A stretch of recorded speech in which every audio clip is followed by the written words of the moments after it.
क्या कहना, जिब्रील भी है उनके शेदा, ये शान नबूवत क्या कहना। सब मिलके कह दिए सल्लल्लाहु अलैहि वसल्लम। वो कुफ्र की ज़ुल्मत दूर हुई और महफिल दी पुरनूर हुई। वो कुफ्र की ज़ुल्मत दूर हुई और महफिल दी पुरनूर हुई।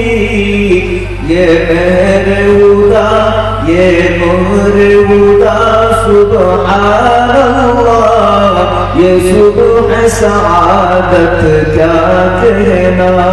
कह दीजिए सल्लल्लाहु अलैहि वसल्लम।